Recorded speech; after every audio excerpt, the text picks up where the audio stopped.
Пичове, пред решетките на Националния стадион Васил Левски сме за втора част с адвокат Вучо Ценков. Говорим си за бъдещето на Българския футболен съюз, за конгреса на БФС и за всички други неща, които са важни и са интересни на феновете на футбола.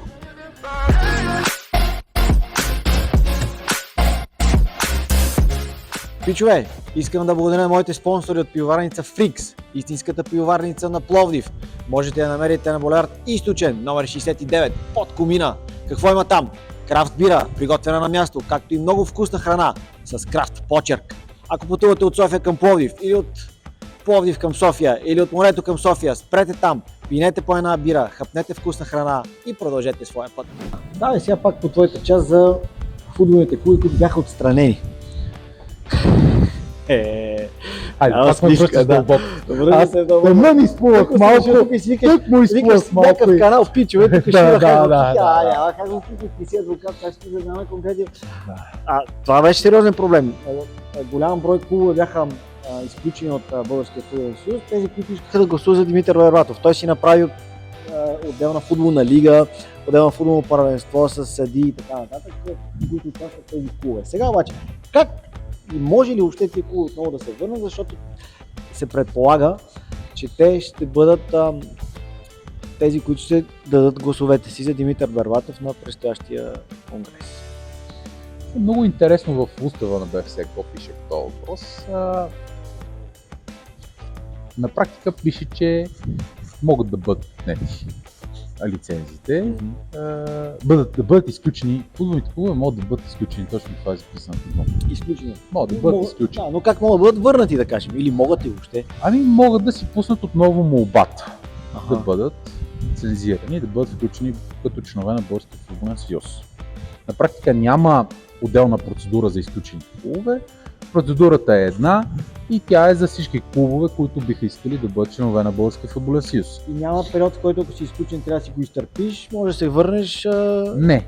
Да. Не. Но има нещо много интересно писано в Българския футболен съюз и то е, че когато се пусне молбата, изпълнителният комитет разглежда молбата тогава, когато прецени, че са създадени необходимите условия за модернизация и развитие на спорта. А какво означава? Какво означава това? Може би това е имал предвид Бербатов в интервюто си пред Евронюс, когато казва, че четеш това е устава на БФС и не си много сигурен какво означава. Може би това е имал предвид. Така че те могат да разгледат молбата сега на този конгрес, могат да преценят, че няма създадените необходими условия и да не я разгледат сега. Общо взето малко е имагинерно като представа. Какво точно би могло да се случи или не би могло да се случи.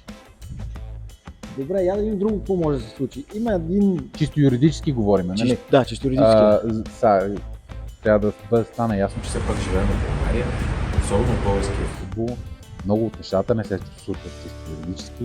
Хората се разбират помежду си, има разбирателство в българския. Естествено, българския футбол има разбирателство, хората се разбират помежду си и така. Ако имат човек, съответните клубове... Ти нали виж, че българския футбол е едно страхотно разбирателство има в българския футбол. Да. Абсолютно, да. Ти да си чул след това, че някой нещо да обвини клуб.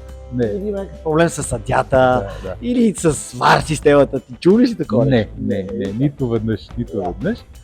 Да, така че това е... Има един много интересен казус, който искам да коментирам, защото знам, че ти ще внесеш също много сериозна яснота по този въпрос. Говори се, че професионалните клубове, то не само се говори, се е чуло, искат да имат малко по-голямо и не малко. По-голямо влияние от аматьорските футболни клубове при избора на президент на футболния съюз. Знаем с теб и пичовете знаят, тези, които не знаят, сега ще ми кажем, че аматьорските футболни клубове в България избират президента, защото те са много по-голям брой от професионални. Професионалните в F5 лиги и в втора лига са 30, да ви кажем, с 30 гласа. Аматьорските са над 500. Тоест при гласуването, който успее да хване в добрия смисъл на думата гласовете на аматьорските футболни клубове, печели. Има ли такъв вариант професионалите имат по-голяма тежест и да кажем един глас техния да се брои за повече, за да имат по-голямо влияние? Ето обясни го, Не, аз ти разбирам въпроса много добре. Аз разбрах и си го. Че не знам, това ти ще кажеш. Но аз те разбирам. Значи, ще ти кажа така. Първо, устава на Българския футболен съюз регулира отношенията в футбола в България, в неправителствената организация, сдружение, обществена полза, Български футболен съюз. Но над този устав стои един закон за юридическите лица с нестопанска цел. Този закон има един член, като приказка ти го разказвам, защото може би така ще бъде и по-ясно за хората. Да, ме е интересно как разказваш. И ще покажа и за нещо друго, не само за... В този закон има един член, значи става ясно, че над устава има един закон, който закон казва, че всеки член в дадено сдружение, независимо от това дали е обществен или в частна полза, публична и частна полза, има равни права и задължения и равни гласове. Когато гласува на общото събрание, в случая Конгреса, за избор на ново ръководство и други неща, описани в устава. Тоест няма как. Това не е възможно да се получи по начина, по който те го искат. По начина, по който те искат, аз не знам какъв е начинът, по който те искат да го направят, защото никой не казва на практика какъв е начинът. Казват само, че считат, че това е може би нередно. Но то си е абсолютно законосъобразно. Абсолютно законосъобразно е Гранит Владая да има равен брой гласове с Левски или ЦСКА. Да, защото Гранит Владая, Левски или ЦСКА са еднакво има тежестта като членове на футболния съюз, не? Абсолютно, те имат равни права и задължения. И Левски и ЦСКА плащат 100 лева членство, говоря образно, и Гранит Владая плаща 100 лева членство. Съответно, Левски и ЦСКА имат по един глас и Гранит Владая има един глас. Това е. Ако те върна назад, имаше нелегитимност, незаконосъобразно, обжалва се и така нататък. Сега, според твой опит в тази област, какво да очакваме от следващия конгрес, който предстои? Къде може да има мини нещо, което да се обжалва, нещо, защото винаги изниква накрая недоволна страна, която казва, това не беше както трябва, тук не е спазен устава, тук нещата не са как трябва. Конгреса или общото събрание. Общото събрание е по закон. Конгрес е въведен термин от устава на Българския футболен съюз. Конгреса, за да бъде свикан един конгрес, първо трябва да бъде отправена покана към всички членове на сдружението, за да участват в този конгрес. Тази покана отговаря на определени условия. Какво трябва да има в дадена покана? Какво трябва да има? Трябва да има място, на което ще се проведе конгреса, дата, на която ще се проведе конгреса, дневен ред и час. Час. Да не закъснее някой. Час, нали? И какво трябва да бъде направено с тази покана? Трябва да бъде обявена в публичния регистър за юридически лица с нестопанска цел. Трябва да бъде обявена там едномесечен срок преди провеждането на конгреса и съответно да бъде поставена на видно място в сградата на БФС. Това са първите неща. Това са първи стъпки. Да. Нали?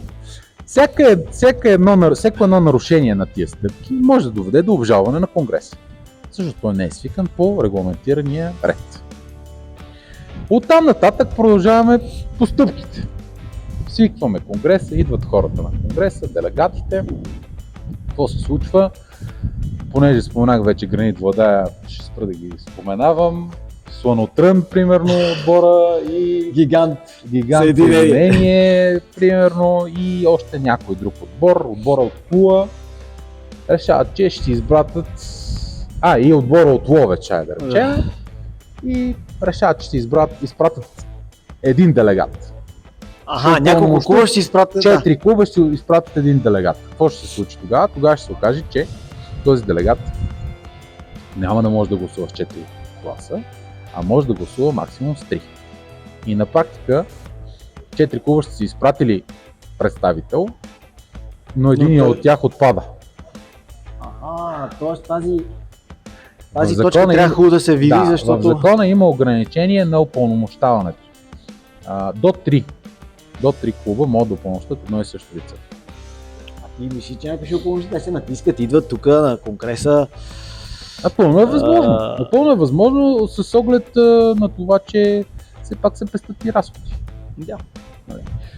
Особено по-малките клубове, от по-малките. Аз затова дадах нищо против, нямам тези клубове, напротив, считам, че всеки един клуб е много важен за развитието на българския футбол, но не винаги тези клубове се управляват адекватно и съответно имат достатъчно средства да си изпратят своите представители по надлежния ред. Така че не изключвам такъв вариант. Продължаваме нататък обаче по стъпките. Да. Какво трябва да има, за да се проведе един конгрес? Форум. Какво означава форум? Всички сме го чували в парламента говорят за този форум. Да дойдат половината. Да дойдат половината поне. Да. Нали? Ако не дойдат половината поне, по речения ден и час на уреченото място, това какво означава? Означава, че имат право изпълнителния комитет, изпълкома така наречен, или управителния съвет по закон, пак изпълкома е термин введен от БФС, от устава на БФС. Иначе управителния съвет. Управителният съвет какво прави? Той ръководи конгреса и какво прави? Насрочва за един час по-късно провеждането на конгреса. Същия ден, за един час по-късно. И И тогава се провежда конгреса с независимо от това колко броя членове има. Дошли. Тоест може и да не са дошли половината и пак да се проведе. И пак да се проведе и си избере. Точно така. Точно Тук така. усещам аз, Точно къде така. може да има джиджи-биджи. Да. Продължаваме нататък. След като се проведе, съответно конгрес, имаме решение, което трябва да бъде отново обявено в публичен регистр и да бъде вписан вече новия президент с новия управителен съвет и така нататък, ако има такива включени точки в дневния ред на съответния конгрес. Така че в целият този процес има подводни камъни, които ние на този етап няма как да кажем кои ще са точно. Ти добре ги описа. Да, но може да се случи във всяко една от тези точки може да се случи нещо, което да попречи или след това да бъде повод и причина за обжалване на целия процес. Лучо, много ти благодаря. Аз ти благодаря. Беше ми много интересно. Избръзнахме много. Да, избръзнахме тук.